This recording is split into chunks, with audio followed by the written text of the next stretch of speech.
은 시편 1편 말씀입니다.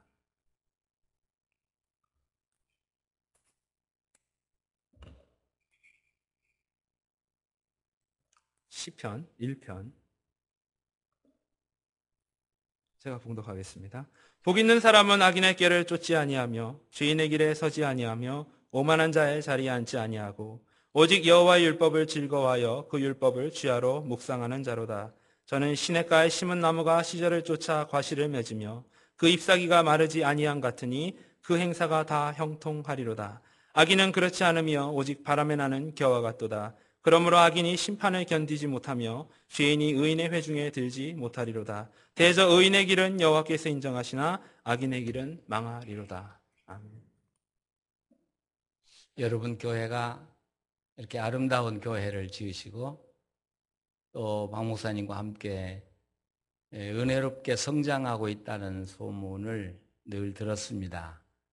근데 오늘 이렇게 와서 여러분과 함께 예배 드리게 돼서 정말 감사합니다.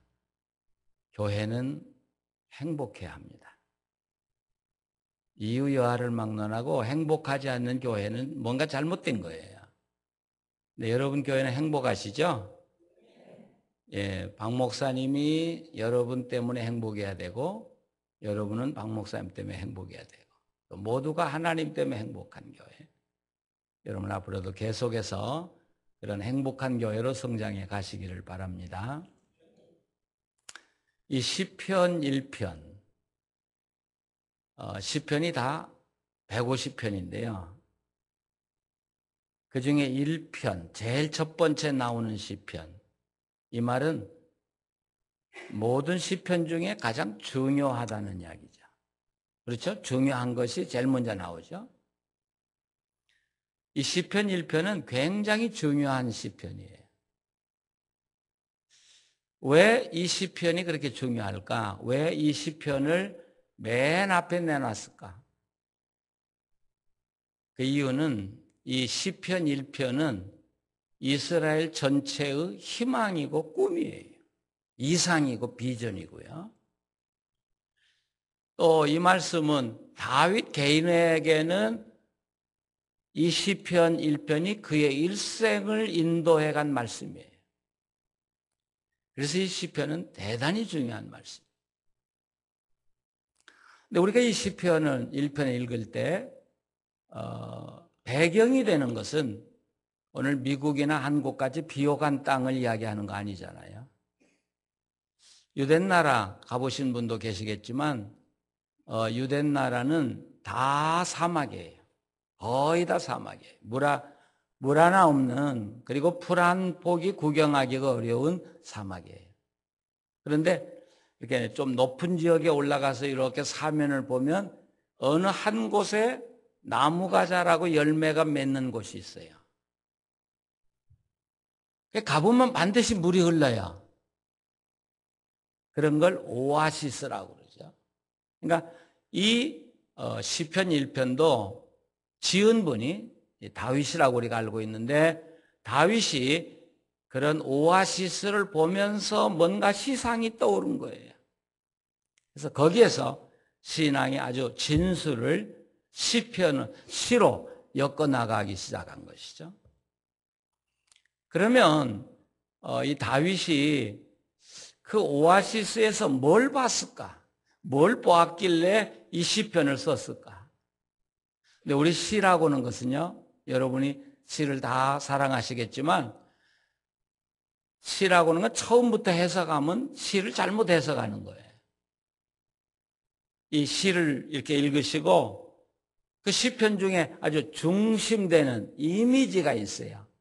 키 이미지가 있어요.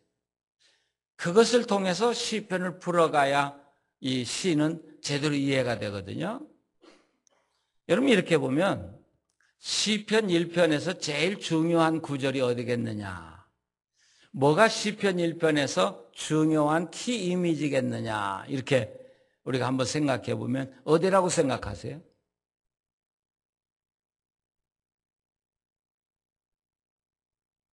시편 1편 중에 제일 중요한 구절이 어디라고 생각하세요? 예, 3절이에요. 아마 박 목사님하고 조용히 설교 듣는 습관이 들어가지고 조용하신데 저는 조용하게 여러분을 두시지 않을 겁니다. 두지 않을 거예요. 그러니까 대답 잘 하셔야 돼요. 예, 설교는 설교자 혼자 하는 거 아니에요. 우리가 함께 성경을 읽어가면서 하나님 말씀을 상고하는 거니까요. 3절을 한번 가만히 보세요. 여러분 읽지 마시고 성경 본문만 보세요. 제가 읽어갈게요. 3절 처음에 보면 저는 이렇게 나와요. 저는 그렇게 번역했는데 그는 그러거든요. 이 그가 누구예요? 그가 나오는데 이 그가 누구예요? 예, 그렇습니다. 이 베다니 교회 참 똑똑하다. 여기 그는 시편 1편 1절에 나오는 복 있는 사람, 행복한 사람을 이야기해요. 자, 그러면 이렇게 읽으면 되죠. 행복한 사람은 또는 복 있는 사람은 시냇가에 심은 나무가 시절을 쫓아 과실을 맺으며 그 잎사귀가 마르지 아니함 같으니 그 행사가 다 형통하리로다. 이게 복 있는 사람이에요.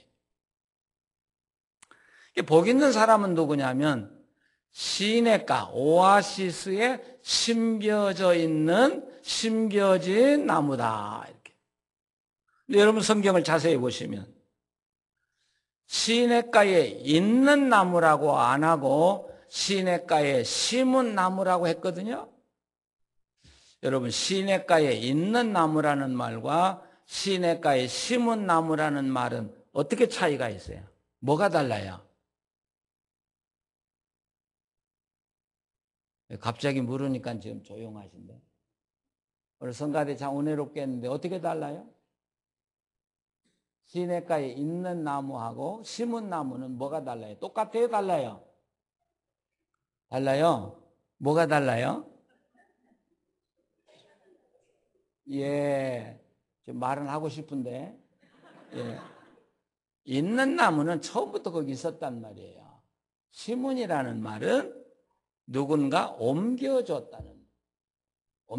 그러니까 영어로 말하면 planted by whom.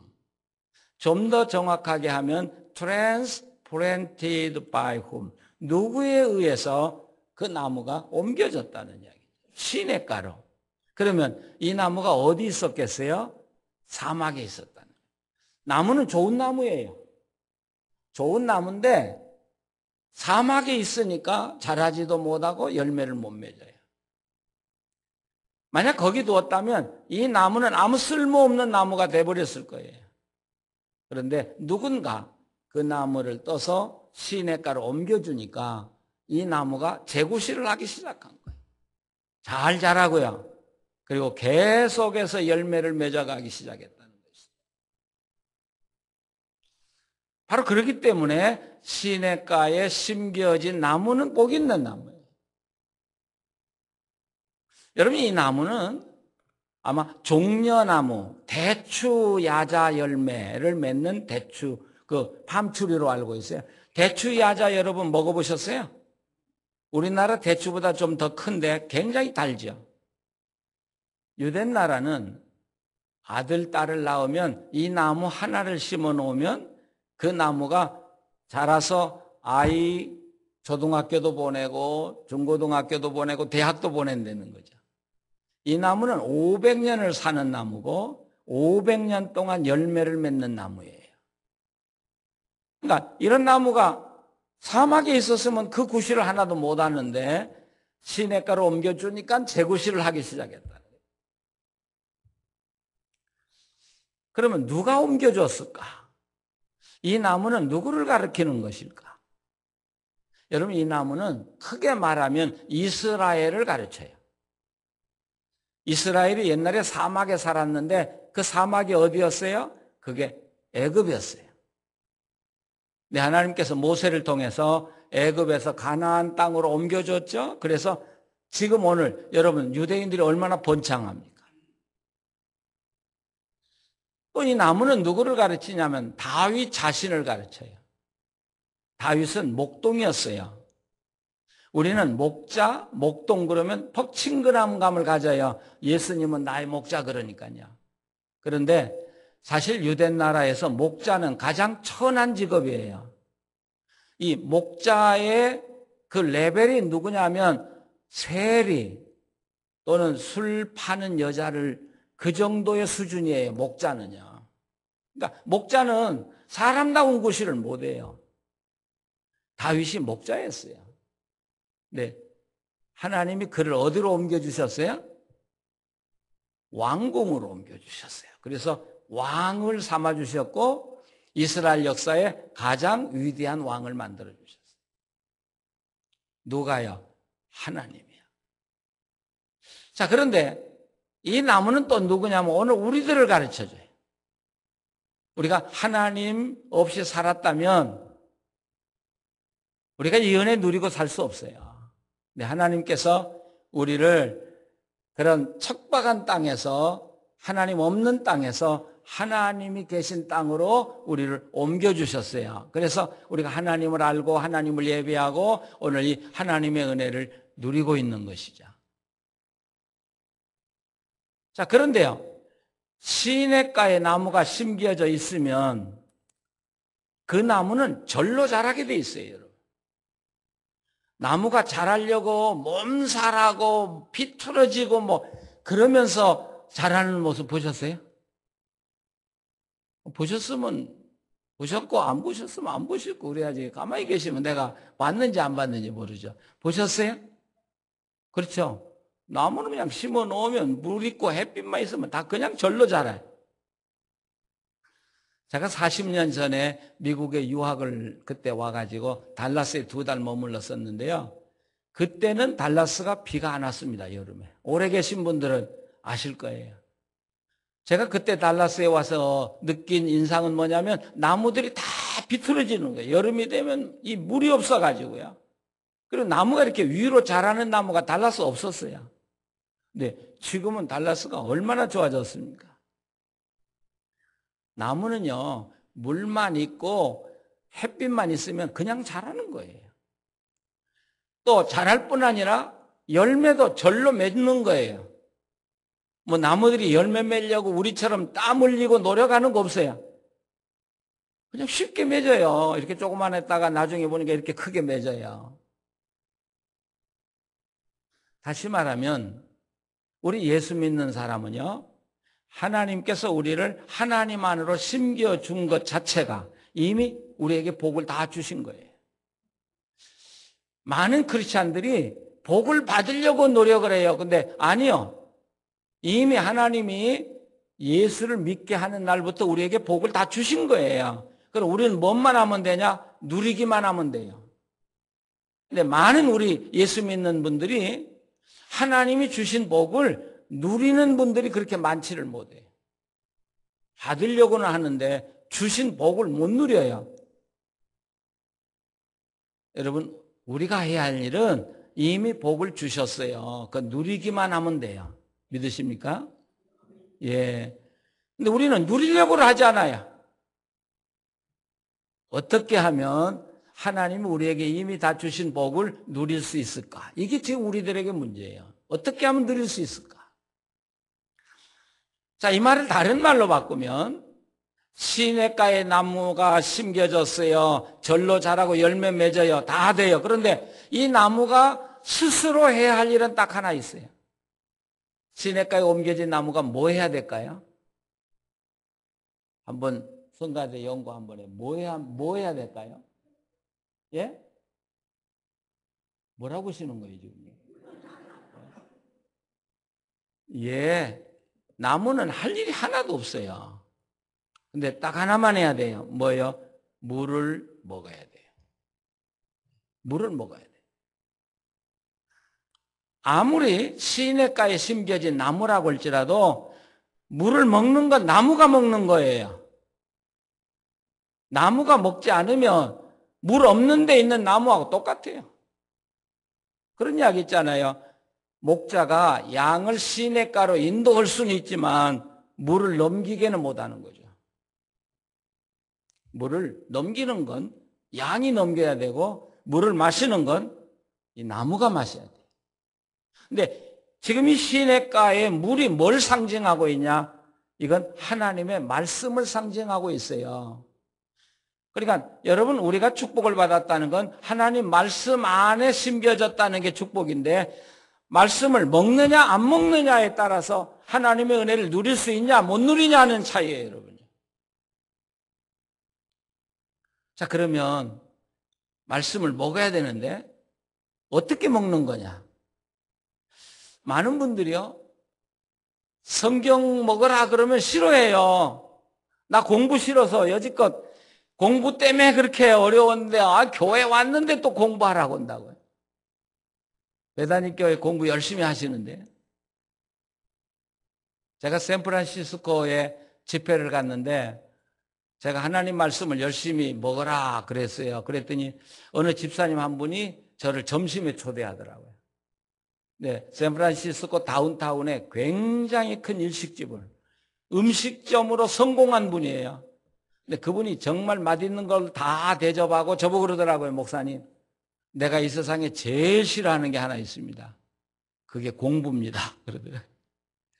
내가 공부하기 싫어서 이 식당 이걸 배워가지고 내가 음식점으로 성공했는데, 목사님 교회 와서 또 성경 공부하라고 하니까, 나 그러면 예수 못 믿어요. 그러더라고요. 그래서 제가 이랬어요. 그럼 좋아요. 집사님이 공부하기 싫으면, 성경 공부하기 싫으면, 자, 예를 들면 1년 동안 맛있는 음식을 내가 다 먹여줄 테니까 1년 동안 배불리 먹고 나머지 죽을 때까지 아무것도 먹지 마시오. 그렇게 나하고 약속하겠냐 그랬더니, 그러면 그건 안 하겠대. 안 먹으면 죽는데. 그래서 말씀은 바로 양식이야, 양식. 그냥 1년에 다 먹어버렸으면, 내가 배웠으니까 됐다. 아니, 그게 아니에요, 성경은요. 성경은 평생 먹어야 되는 양식이에요. 예. 그랬더니 나중에, 그러면 공부는 하긴 해야 되겠네요. 우리 목사님들이 다 그렇지만, 제가 평생 성경 가지고 산 목사 아닙니까? 그런데 지금도 성경을 덮고 한 달만 성경을 안 보면 제 신앙 다 죽어버려요. 아시겠죠? 우리 한국교회는요, 이렇게 모아서 성경 공부하는 거 좋아해. 그래서 기초반, 중급반, 고등부반, 그래가지고 수료증 주고, 여러분, 이게 말장난하는 거예요. 우리는 뭘 이뤘다는데 의미를 둬요. 여러분, 성경은 그게 아니에요, 여러분요. 성경은 예배와 함께 내가 숨질 때까지 함께 먹고 살아야 의미가 있는 거예요, 여러분. 아시겠죠? 지금 여러분들이 공부하고 있는 게 가장 좋은 방법이에요. 교회다 프로그램을 많이 만들어 놓으면 좋아 보여요? 아니, 몇 사람만 여기 갔다 저기 갔다 그래요. 다른 사람은 안 들어가요. 그러면 성경을 공부하는 의미가 없잖아요. 온 교회가 이렇게 그룹으로 나눠서 공부할 때 온 교회가 함께 잘하는데, 오늘 성경 말씀을 보면, 자, 어떻게 이 물을 마셔야 되느냐를 기록한 게 2절이에요, 2절. 자, 2절을 같이 한번 읽어보셔요. 오직 여호와 율법을 즐거워하여 그 율법을 주야로 묵상하는 자로다. 자, 여기 보면 첫 번째, 하나님 말씀 공부하라는 법 없어요. 하나님 말씀을 뭐라고, 어떻게 하라고요? 즐거워하라. 즐거워하라. 여러분, 음식 먹을 때 즐겁게 먹는 사람과 싫어서 억지로 먹는 사람하고 차이는 뭐예요? 잘 모르시나 보다. 음식 억지로 먹습니까? 이 왼수의 음식을 또 먹으라고 하는 거. 아니면 바깥다 놓으면 그렇게 좋습니까? 그렇죠? 누가 건강해요? 예, 누가 건강해요? 그렇죠. 성경도, 이거 또 읽어야 돼. 이거 또 공부해야 돼. 그분은요, 성경 공부해도 그건 헛거야. 근데 성경이 너무 재밌는 사람 있죠. 꿀송이보다 단 분 있죠. 그러니까 성경은 즐거워하라는 거예요. 즐거워하라는 거예요. 그런 이야기 있죠. 우리 아이들도요. 머리 영리한 아이들보다 뛰어난 아이들이 누구냐면 노력파래요. 근데 노력파보다 더 뛰어난 아이들이 누군 줄 아세요? 좋아서 공부하는 사람은. 여러분, 좋아서 공부하는 사람은요, 노력파가 절대 못 따라가요. 아니, 왜 얘기를 내가. 그렇죠? 좋아하는 사람. 하나님 좋아하는 사람은요, 열심히 믿어보려는 사람보다 하나님 좋아하는 사람이 훨씬 예수 잘 믿는 사람이에요. 그러니까 여러분, 열심히 믿어보려고 노력하지 마세요. 그래도 안 돼요. 하나님 좋아하세요. 그러면 모든 게 절로 돼요. 성경 열심히 공부하려고 하지 마세요. 성경 좋아하세요. 그러면 여러분이 성경, 나무가 물을 맛있어서 먹으면 나무가 절로 자라고 열매 맺듯이 여러분 신앙이 성장하고 열매 맺어가는 거예요. 그런데 우리가 왜 성경을 즐거워 못하냐? 성경을 의무적으로 읽으려고 하니까, 의무적으로 공부하려고 하니까요. 성경은 많이 읽는 것도 중요하지만 여러분, 많이 읽는 게 중요한 게 아니에요, 성경은. 내가 하루에 5장씩 읽어야지. 아니, 그렇게 안 읽어도 괜찮아요. 5장씩 읽으려니까 얼마나 싫어요. 싫어도 읽으려니까요. 그러지 마세요. 성경은요, 한 장을 읽어도 읽은 다음에 그 다음에 여기 뭐 하라고 그래요? 묵상하라는 거죠. 성경은. 여러분, 이 성경의 생명은 묵상에 있습니다. 이게 뭐와 같냐면 소들이 풀을 많이 먹죠. 그 다음에 그늘에 앉아서 소들이 뭐 해요? 되새김질하는 거예요.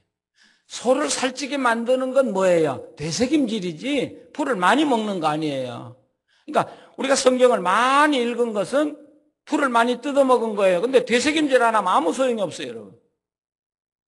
정말 중요한 건 되새김질하는 게, 이게 묵상이라는 거죠. 여러분, 우리가 성경을 많이 읽고 그 말씀을 놓고 묵상할 때 그 말씀이 내 영의 양식이 되기도 하고요. 그리고 그 말씀을 통해서 하나님이 내게 말씀하기 시작해. 묵상할 때 하나님이 나를 만나주기 시작하는 거예요.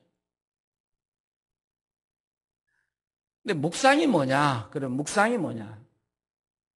우리는 묵상이 그냥 눈 감고 가만히 생각하는 걸로 생각하는데 여러분, 히브리인들은 묵상은 침묵이 절대로 아니에요. 묵상 기도는 우리나라밖에 없어요. 히브리인들의 묵상은 자기가 그 성경을 읽어서 소리내서 읽어서 귀에 들어오도록 할 때 그게 묵상이에요. 그러니까 여러분이 시편 1편 오늘 이 말씀 읽고 설교를 들었다면 여러분이 내일부터 아니 오늘 저녁부터 행복한 사람은 시냇가에 심겨진 나무라는데 내가 시냇가에 심겨졌지. 그럼 시절을 쫓아 열매를 맺고 입이 마르지 않는다는데 내가 여호와 앞에 심겨졌구나 하고 내가 계속 이야기를 하고 살아가는 거예요. 그렇게 계속해서 그 말씀을 가지고 살아가다 보면 어느 날 갑자기 하나님이 그 말씀을 가지고 나를 만나기 시작해요. 그리고 내게 말씀하기 시작해요. 내가 너를 사랑한다. 넌 앞으로 큰 나무가 될 거다. 뭐 그렇게도 말씀하기 시작해요. 여러분, 말씀이 없이는 하나님 만나기가 어려워요. 아시겠죠? 이제 성경을 좋아하세요? 읽을 때 좋아하세요? 많이 읽으려니까 힘들어요. 아니, 짧게 읽으세요. 그리고 묵상하세요. 성경 공부 여러분 하실 때 집에서 읽고 묵상하고 오시면 돼요. 그리고 와서 함께 나누고 또 가서 돌아가서 성경 공부한 걸 여러분이 묵상하며 살아가시고. 그러면 여러분도 모르는 사이에 여러분의 신앙이 쑥쑥 자라기 시작해요. 여러분도 모르는 사이에 말씀이 여러분에게 이루어지기 시작하고 여러분도 모르는 사이에 여러분에게 열매가 맺혀지기 시작하고. 믿으십니까? 여러분, 하나님의 축복은 성경 속에 다 감춰 놓으셨어요. 성경 속에 하나님의 축복이 있어요. 건강의 축복이요, 성경 속에 있어요. 약에 있는 게 아니에요, 여러분. 저는 웬만하면 약을 안 먹어요. 그냥 버텨요. 왜냐하면 전 의사가 아니에요. 여기 의사 계시면 용서하세요. 저 목사가 와가지고 돌팔이 의사 약 판다고 그러니까.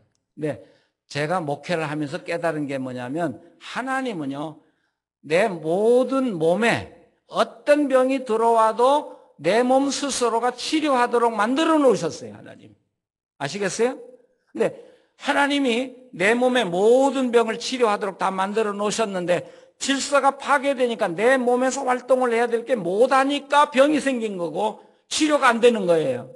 그러면 하나님 말씀으로 돌아가서 기뻐하고 감사하면서 살면 내 몸의 기능이 활발하게 돌아가기 시작하면 내 몸이 다 치료하게 돼 있어요. 여러분 한번 살아보세요. 그렇다고 해서 약 안 먹으면 안 돼요. 예, 저는 감기 정도는 약 안 먹어요. 소화불량이 와도 약 안 먹어요. 그냥 제가 그냥 지나면서 하나님 의지하고 지나면 내 몸이 다 치료하게 돼 있어요. 말씀이 치료한다는 말이에요. 그 말이에요. 우리들의 어려운 문제 다 있어요. 그것도 하나님께 내놓고 우리가 말씀을 즐거우며 살면 하나님이 그 일에 개입하셔서 언제 해결됐는지 그 문제가 다 해결이 돼요. 목회가 참 어려워요, 여러분. 여러분이 박 목사님 볼 때, 우리 박 목사님 참 행복한 사람이야. 걱정이 뭐 있어. 그런데, 아니, 목사는 잠 못 이루는 밤이 많아요. 빈내리교회 목사가 제일 행복한 사람이래요. 근데 저도 잠 못 잔 밤 많아요. 잠이 안 와서 가지고요, 잠자는 약 먹고 살 때가 참 많았어요. 어떤 때는 너무 큰 문제가 오니까 내 인간의 힘으로 이걸 도저히 해결할 수가 없어요. 그런데 걱정하지 마세요. 하나님이 만든 이 하늘 아래 하나님이 해결 못하실 일이 절대 없어요. 그 하나님께 맡겨놓고요, 나는 하나님 말씀 읽으면서 즐거워하고요, 묵상하고요, 그리고 하나님과 함께 살면 언제 그 문제가 해결됐는지 얼음 녹듯이 녹아버려요. 이게 믿음 안에 사는 거예요. 제가 이 여름에 달라스에 와보니까 달라스 교회들이 좀 이상한 기류가 흐르더라고요. 성령파 운동이 일어나요.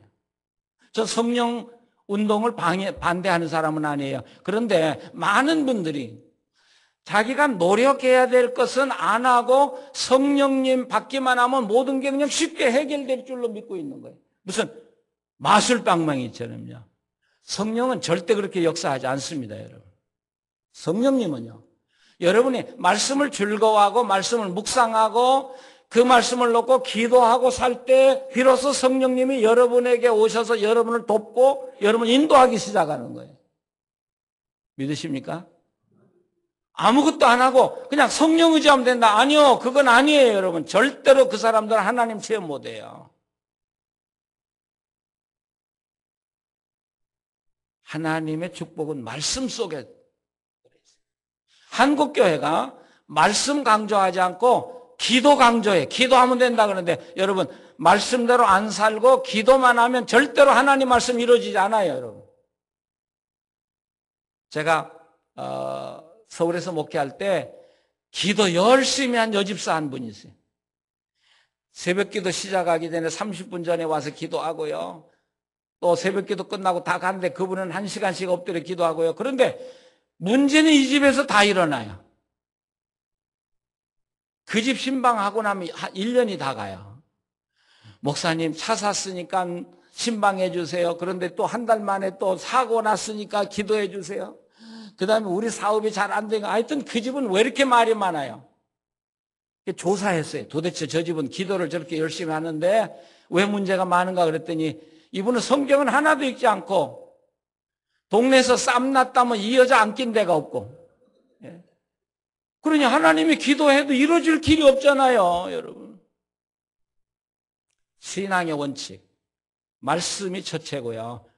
그 말씀을 놓고 기도하는 거예요. 그리고 성령님이 여러분과 함께 역사하기 시작하는 거예요. 그러면서 우리 가정에 성령의 역사가 일어나고 교회 성령의 역사가 일어납니다. 여러분, 말씀으로 돌아가세요. 이미 여러분이 말씀 가지고 사시는데 말씀으로 돌아가세요. 그러면 여러분 나도 모르는 사이에 하나님이 은혜 가운데 우리를 길러주시고 열매 맺기 시작해요. 여러분 교회가 맺기 시작하고 여러분 가정이 맺기 시작해요. 근데 어떤 분은요, 하나님 말씀을 재밌게 읽으려고 하는데 도저히 재밌게 읽어지지가 않아요. 왜 그럴까요? 그 이유를 1절에 설명하고 있어요. 자, 1절 같이 한번 읽어보세요.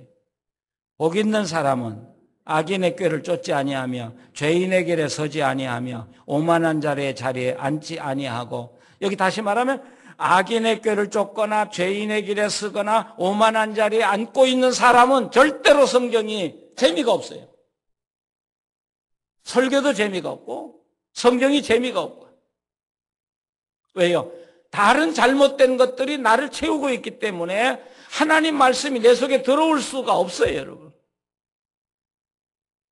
우리 아이들 밥 왜 안 먹는 줄 아세요? 간식을 많이 먹어서 그래요. 그러면 아이 밥 잘 먹게 하려면 뭐부터 없애야 돼요? 간식을 없애야 돼요. 그래도 밥 안 먹으려면 굶기세요.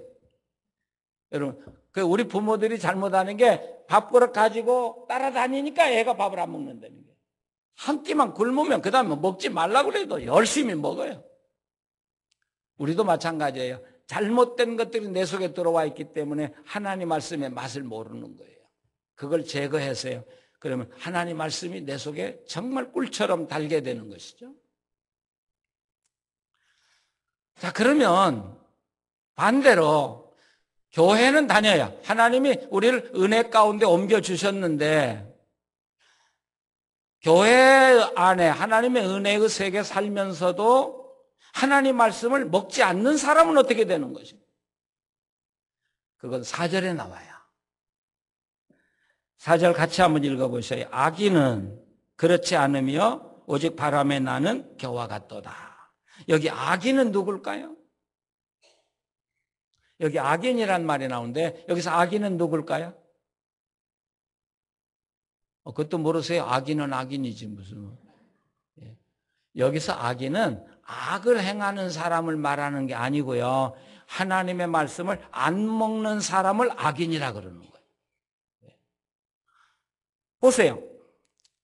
아무리 오아시스에 나무를 옮겨 놔도 물이 철철 넘쳐도 이 나무가 물을 안 먹으면 이 나무가 사막에 있는 나무나 오아시스에 있는 나무나 똑같지 않아요.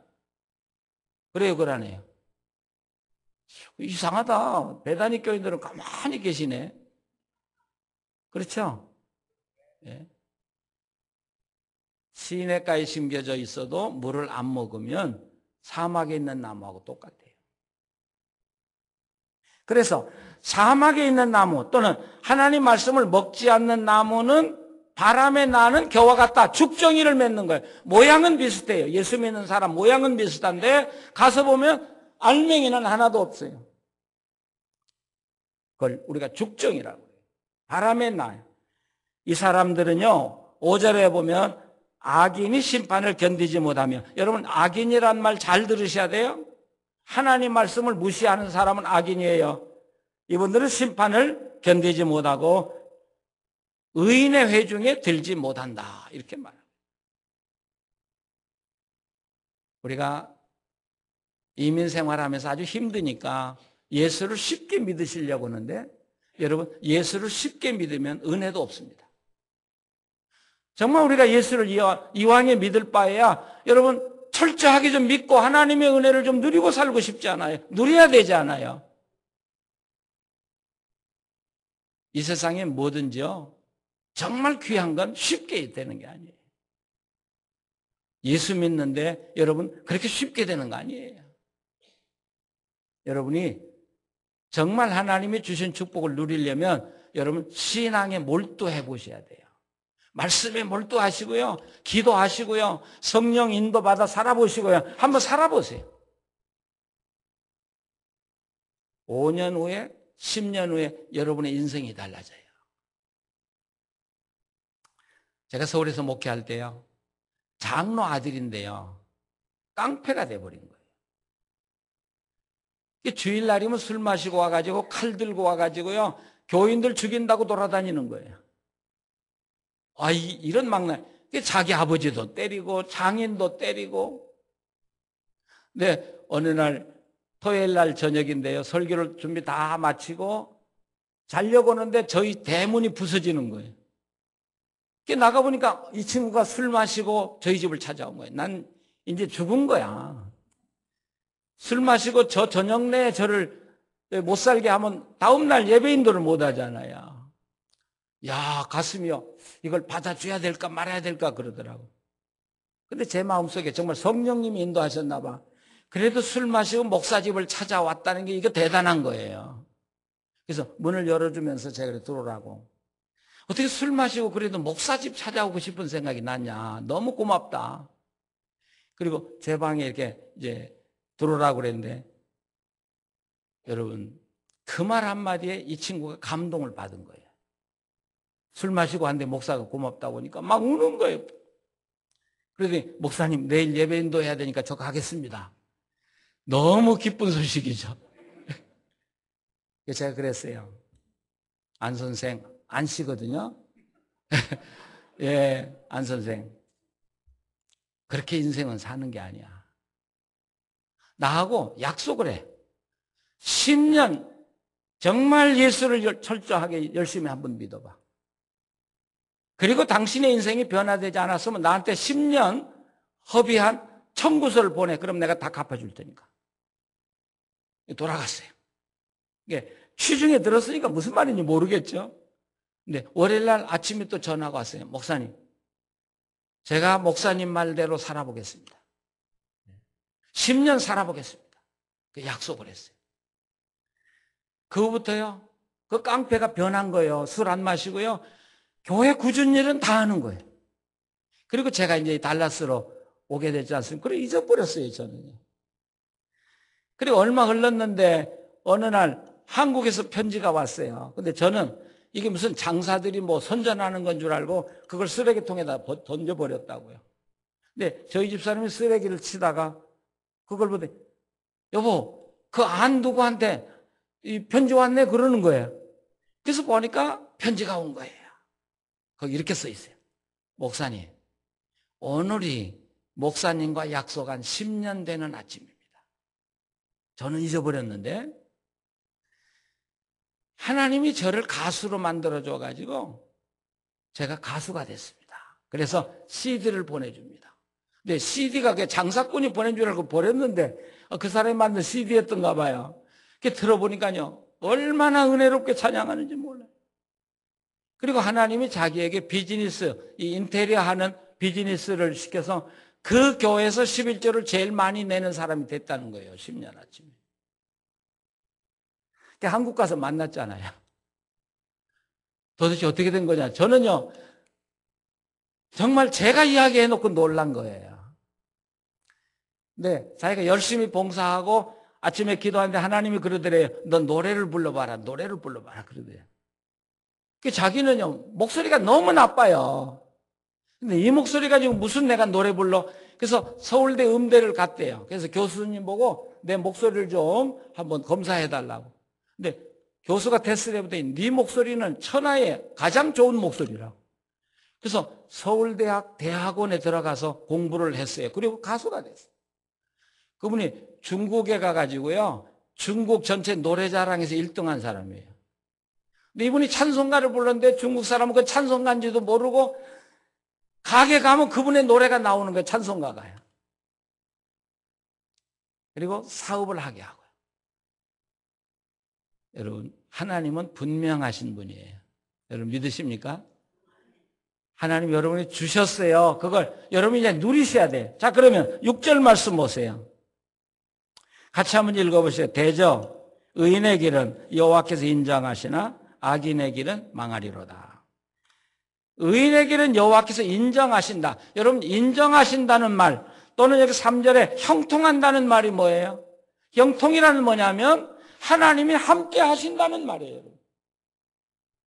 여러분, 형통이라는 게 내가 뭘 받는 것이 아니에요. 하나님이 나와 함께 계시면 형통한 거예요. 여기 6절에 여호와께서 너를 인정하신다는 말은 뭔 말이냐면 하나님이 너를 지켜보신다는 말이에요. 여러분이 병들었어요. 근데 하나님이 여러분을 지켜보시면 뭐가 일어나요? 나요. 하나님이 나를 잘못하는가 지켜보는 게 아니고 나를 도와주시기 위해서 지켜보고 계신 거예요. 위험한 길 막아주시고요. 병들었을 때 고쳐주시고요. 어려울 때 면케해 주시고요. 그래서 나를 지켜주시는 거예요. 이게 형통이에요, 여러분. 제가 지금까지 살아본 대로 제 고백은요, 질병 문제 없어요. 그거 문제 없어요. 하나님이 손만 대시면 어떤 병도 못 나을 병 없어요, 여러분. 믿으십니까? 오늘도 주님이 여러분 손대고 계셔요. 예수 이름으로 병 나으세요. 예. 여러분이 정말 어려운 일, 이건 하나님도 손 못 대. 여러분 그런 일 없어요. 여러분이 어려운 문제를 하나님께 내놓고 해결될 때까지 실험해 보세요. 해결 안 될 게 없어요, 여러분요. 우리가 그런 하나님과 함께 사시고, 그리고 하나님이 내게 주신 축복 안에 살면서도 우리가 누리지 못하는 건 내가 잘못한 거예요. 여러분 책임이에요. 하나님 책임이 아니에요. 악인은 하나님이 함께 하지 않기 때문에 망하는 삶이고, 의인은 말씀을 가지고 살아가는 사람은 하나님이 함께 하시기 때문에 형통한 것이고. 자, 여러분 어떻게 사실 거예요? 예, 어떻게 앞으로 사시기를 여러분 마음에 결단하십니까? 여러분 성경을 다 보면요, 하나님이 제일 사랑한 민족, 예수님이 제일 사랑한 교회, 제일 사랑한 사람이 누구냐? 말씀을 사랑한 사람이에요. 말씀을 사랑한 사람, 말씀을 사랑한 교회는 모든 민족 위에 내가 너희를 뛰어나게 해 줄 것이다. 여러분이 말씀 붙들고 살면 베다니 교회를 온 세계 뛰어난 교회로 만들어 주셔야, 또 여러분이 말씀 가지고 살면 여러분 5년, 10년, 20년 살아보세요. 하나님이 나를 이렇게 만들어 주셨다 깜짝 놀라게 될 거예요. 그날이 여러분 올 수 있어요. 시냇가에 심겨진 나무예요. 축복 다 주어졌어요. 누리는 것만 남으셨어요. 여러분이 하나님 말씀을 먹으시고 누리시고 정말 하나님과 함께 행복한 삶을 살아가시기를 간절히 바랍니다. 기도하시겠습니다. 하나님, 우리를 이 은혜 가운데 옮겨주시고 또 하나님의 은혜를 누리며 살게 해주심을 감사합니다. 하나님의 말씀을 먹겠습니다. 하나님이 누구신가를 알기를 원합니다. 그리고 하나님과 함께 살겠습니다. 하나님, 우리 사랑하는 성도들 시냇가에 심겨진 나무처럼 절로 자라게 하시고 절로 열매 맺게 하여 주시옵소서. 하나님, 병든 자 위에 손을 얹어 터치해 주시고 예수 이름으로 치료해 주시옵소서. 어려운 문제를 놓고 기도하는 성도들, 어려움을 주님이 담당하시고 어려움을 풀어 주시옵소서. 기도하는 기도를 응답하여 주시옵소서. 가정과 교회의 아름다운 열매가 계속 맺혀지도록 은총 베풀어 주시옵소서. 예수님의 이름으로 기도합니다. 아멘.